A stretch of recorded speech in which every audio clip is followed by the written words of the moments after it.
thousands more ad-free podcasts, the latest from our daily newsletter at podnews.net. Amazon Music now has thousands of ad-free podcasts from Acast. Acast will share revenue from the agreement with creators. The news builds on Amazon's announcement earlier in the week that they would offer ad-free podcasts for Prime users. We've much more details in our show notes and our newsletter today at podnews.net. Podcast hosting company Libsyn, the first podcast hosting company in the world, turns 18 tomorrow. It was founded on November the 5th, 2004. We link to the backstory and rescued from the web Libsyn's first ever video ad. It's very 2005, let me tell you. And under US law, now it's 18, Libsyn will be legally able to get a tattoo, vote, use a meat slicer, and adopt a child. Wonder what podcasting pays? Ashley Carman has gathered New York City podcast salaries after a new law requires salary ranges to be put in job ads. Podjobs.net can do that, and it's free.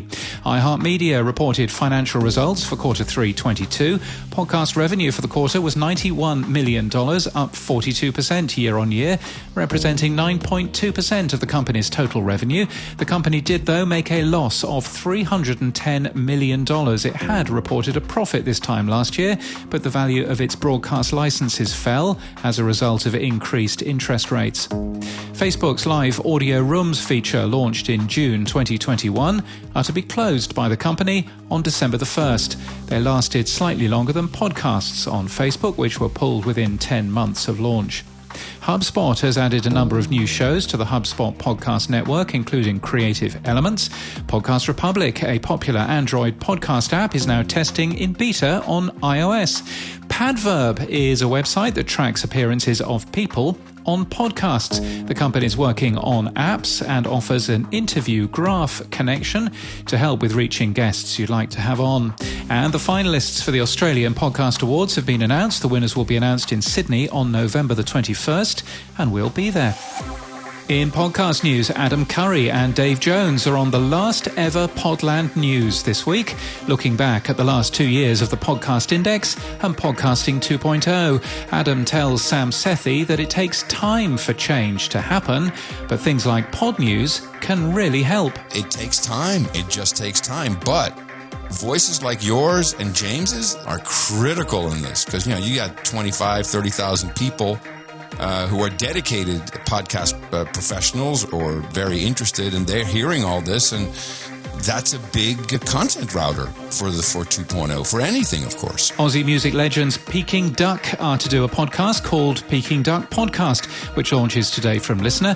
The podcast comes with original music overlays and immersive sound effects where the boys and their guests recount crazy career moments. In the new Apple original podcast Little America, the official podcast, which drops the first 3 episodes today, you'll follow real-life stories of the immigrant experience in America. Helix Nation is new from Striking Distance Studios. It's a 6-part sci-fi horror podcast prequel to the highly anticipated video game The Callisto Protocol, which is out on December the 2nd. The podcast stars Emmy-nominated actor Gwendolyn Christie. If you like talking owls, you'll love The Owlsteins, a new series from WonkyBot, and Marvel Entertainment's original podcast series Women of Marvel returns for an all-new season. The weekly series spotlights women storytellers, fans, and industry experts. Now, since 1996, the Webby Awards has been recognised as the pre-eminent international honour for internet excellence. It must be. I've got 2 of them. Last year's Webby Awards received over 14,000 entries from around the world, and by participating in the Webbies, you place your work on the same stage as boundary-pushing talent like past Webby winners Stitcher, Audible, The Daily, Pivot, California Love, and Lemonada Media, to name a few. To ensure winners reflect the very best of the internet, the Webbies have added several new categories this year, including new podcasts honours for best partnerships or collaboration, experimental and innovation, and best video series, and technology podcast added to individual episodes. Plus, for the first time, the Webby Awards will recognise Podcast Company of the Year. You can learn more and enter the 27th annual Webby Awards by their final entry deadline of December the 16th, 2022. You can find out more in our show notes or our newsletter at podnews.net. And that's the latest from our daily newsletter. To read all the stories and subscribe, we're at podnews.net.